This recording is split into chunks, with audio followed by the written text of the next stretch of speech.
Assalamualaikum warahmatullahi wabarakatuh. Saya Syed Nur Hidayat. Di sini saya akan menjelaskan bab 3 pembahasan. Penggunaan gadget di masa pandemi dapat mengganggu mental anak usia remaja.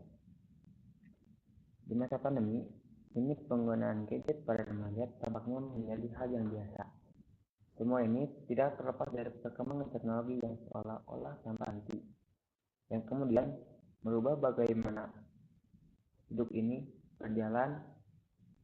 Alhasil, semua manusia di bumi, terlebih yang terkoneksi dengan internet, menjadi masyarakat yang sulit terlepas dari smartphone-nya masing-masing.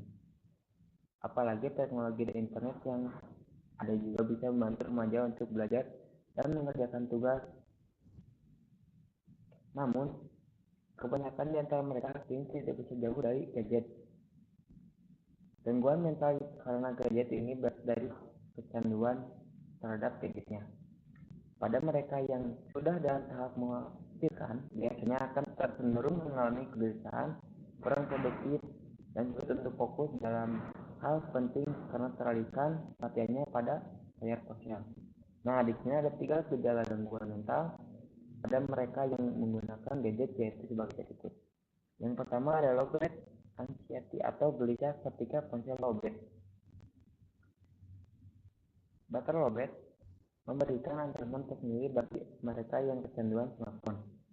Mereka yang menderita LBA sering kali mengalami serangan panik ketika baterai ponsel mereka menunjukkan angka kritis. Yang kedua adalah phantom vibration syndrome. Di saat tubuh Anda gatal dan butuh untuk digaruk, Anda justru mengira Anda tengah bergetar dan berusaha meraihnya. Waktu Anda sadari, apa yang Anda pikirkan adalah getaran notifikasi. Namun ternyata itu semua adalah perasaan Anda. Gangguan ini juga disebut dengan nama anxiety. Yang ketiga ada nomofobia. Merasa terganggu atau gelisah ketika ponsel Anda tidak berada di dekat Anda dan tidak dalam genggaman, dengan alasan tidak dapat berkomunikasi dengan para sahabat atau kerabat atau hanya sekedar mengetik ponsel.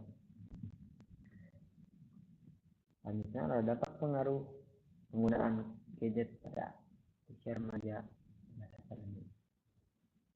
Di sini ada dampak positif. Yang pertama, mempermudah komunikasi. Tidak bisa dipungkiri di komunikasi saat ini sangat dipermudah dengan kehadiran smartphone.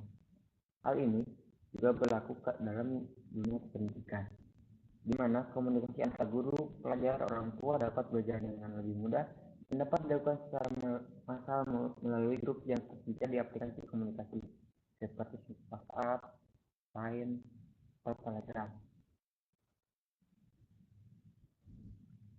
Hal ini dapat mengurangi resiko terputusnya informasi seperti yang sering terjadi sebelumnya sebelum ada smartphone. Tidak sampai pesan berantai karena berbagai alasan, misalnya tidak adanya pulsa atau ada yang tidak menerima pesan karena terlewat. Proses berbagi informasi ini atau melakukan video konferensi untuk mengerjakan tugas juga dapat dilakukan di mana saja, kapan saja dengan bantuan smartphone. Dan hal ini bisa sangat membantu dalam proses belajar. Misalnya, dalam tugas kelompok ada anak yang tidak bisa datang, tapi dia tetap bisa mengikuti proses mengerjakan tugas kelompok melalui grup komunikasi yang ada. Yang kedua, media hiburan. Smartphone memiliki banyak fitur hiburan dan ini dapat menjadi media untuk membantu para pelajar untuk beristirahat sejenak dari kejenuhan mereka. Banyak aplikasi hiburan yang menjadi sarana untuk belajar sekaligus bermain bagi mereka. Misalnya, games yang dapat meningkatkan kemampuan murid yang dapat dipraktikkan dalam kehidupan mereka, atau games yang mengasah kemampuan mengingat atau berhitung. Selanjutnya ada meningkatkan pengetahuan. Salah satu dampak positif smartphone adalah dapat membantu murid-murid untuk mendapatkan informasi di berbagai mata pelajaran dan sangat mudah. Hal ini sangat membantu mereka dalam mengerjakan tugas-tugas mereka dan dapat meningkatkan pengetahuan mereka dan membantu mereka untuk meningkatkan prestasi akademis mereka. Selanjutnya adalah meningkatkan kenyamanan dalam belajar. Smartphone membantu mereka untuk menghemat banyak waktu dengan satu klik saja dalam kamar dan dapat memanfaatkan waktu mereka untuk belajar atau berkomunikasi dengan teman, keluarga, atau guru mereka dalam waktu yang bersamaan. Selanjutnya ada tersedianya teknologi yang lebih canggih. Smartphone memberikan banyak pilihan aplikasi berguna yang dapat membantu proses belajar, mengumpulkan informasi yang dibutuhkan. Selain itu, dengan smartphone, kelas dapat diadakan melalui telepon pintar. Tambah lagi, murid-murid dan guru dapat mempelajari berbagai kemampuan baru dan hobi melalui smartphone. Misalnya, belajar bahasa baru, teknik menggambar, memasak, atau meningkatkan kemampuan public speaking dengan belajar melalui telepon pintar mereka. Selanjutnya ada mempertajam kemampuan mengingat murid. Smartphone dapat menjadi media untuk mempertajam ingatan murid dalam proses belajar. Dengan menggunakan smartphone, mereka mengambil gambar dan mencatat semua pelajaran yang diberikan secara lengkap dan mempelajari kembali di rumah. Selanjutnya, meningkatkan kemampuan dalam belajar. Dampak positif dari penggunaan smartphone adalah meningkatkan kemampuan dalam mengatur waktu mereka. Banyak aplikasi yang dapat membantu mereka untuk lebih terorganisir dalam mengatur waktu mereka dalam belajar. Mengatur waktu belajar mereka sehingga mereka lebih tepat waktu dalam belajar dan mengatur skala prioritas dalam mengerjakan tugas-tugas mereka. Next, ada dampak negatif. Yang pertama, tidak fokus saat belajar. Smartphone dapat menarik perhatian murid saat belajar mengajar. Kadang mereka teralihkan perhatiannya dengan mengetik teks, bermain game, atau hanya sekedar mengetik media sosial. Tidak jarang, murid yang melewatkan beberapa pelajaran yang diberikan karena terlalu sibuk dengan smartphone mereka. Yang kedua, dapat menyebabkan kecanduan. Smartphone dapat membuat murid kecanduan dan tidak bisa lepas dari telepon pintar mereka melalui dari bangun tidur sampai kembali mau tidur.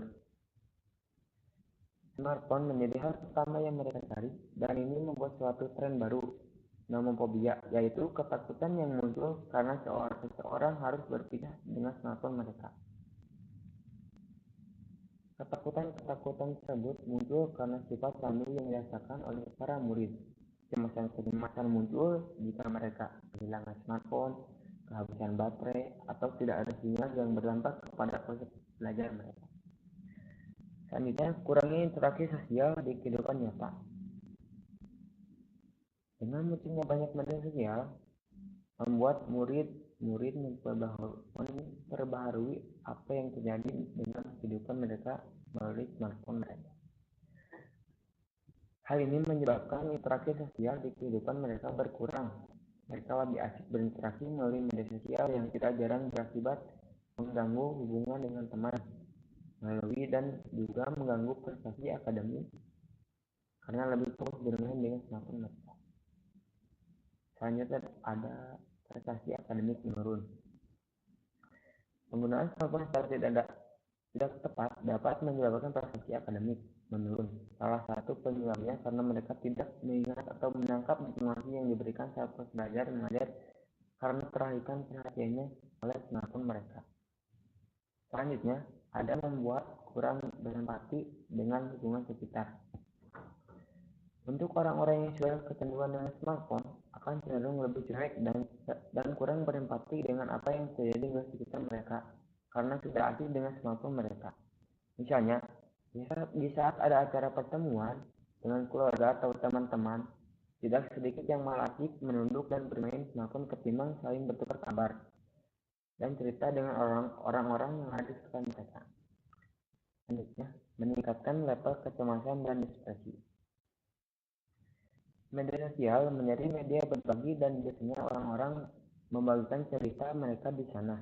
mulai dari foto berlibur, kuliner, berita-berita yang bahagia lainnya. Hal ini dapat meningkatkan level kecemasan dan ekspresi bagi orang lain yang tidak memiliki kesempatan untuk merasakan kebahagiaan seperti yang dibagikan oleh teman-temannya melalui media sosial. Selanjutnya, ada risiko penyalahgunaan smartphone.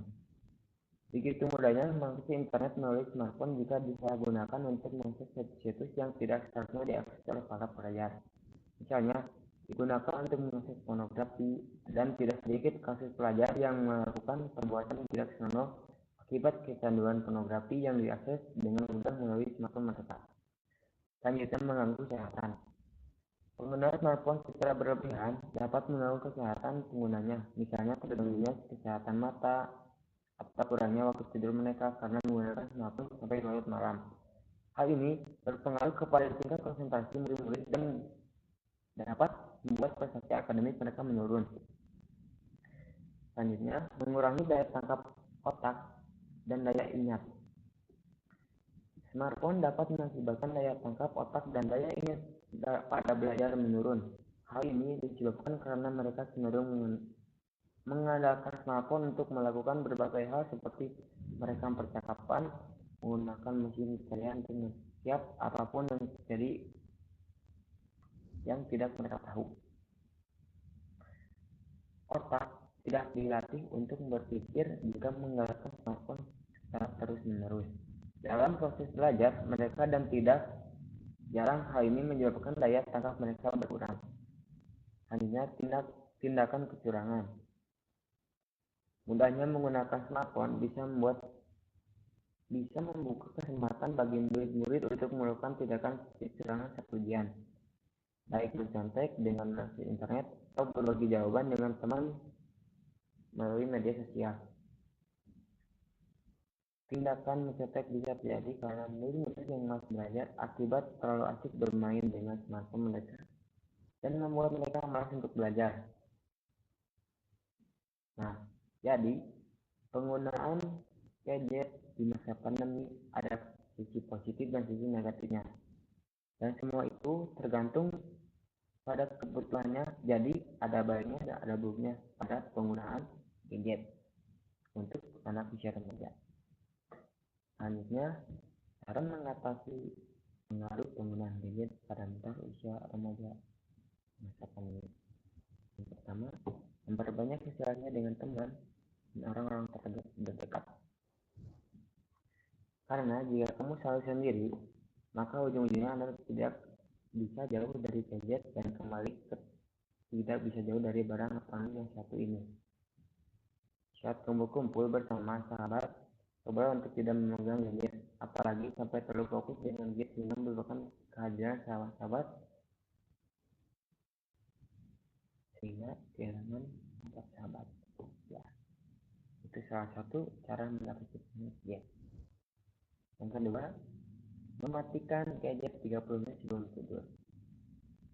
Jika sebelum tidur kamu mempunyai kebiasaan main handphone ya, maka mulai dari sekarang kebiasaan tersebut harus kamu buang jauh-jauh agar kamu bisa melepas dari kecanduan ponsel dan tidak terkena mental karena penggunaan ponsel. Matikan ponsel kamu sekitar 30 menit atau 1 jam sebelum kamu tidur. Ini juga berfungsi agar kamu bisa cepat-cepat tidur dan kembali segar di pagi hari. 3. Memberikan batasan waktu untuk menggunakan gadget. Cobalah untuk memberikan batasan waktu saat kamu memainkan ponsel. Misalnya, kamu tidak boleh menggunakan gadget di saat-saat tertentu ya. Seperti saat sedang berkumpul di rumah keluarga, makan bersama, sedang bekerja, atau juga saat kencan bersama pasangan. Serta saat belajar. Karena ketika kita tidak memberikan batas waktu untuk menggunakan gadget kita, itu akan mempengaruhi mental kalian pada anak usia remaja. Selanjutnya, ganti gadget dengan buku. Budaya membaca sekarang ini sudah digantikan banyak orang atau ditinggalkan banyak orang. Mereka lebih senang membaca apapun yang ada di hidupnya dibandingkan dengan membaca buku untuk mengatasi kecanduan.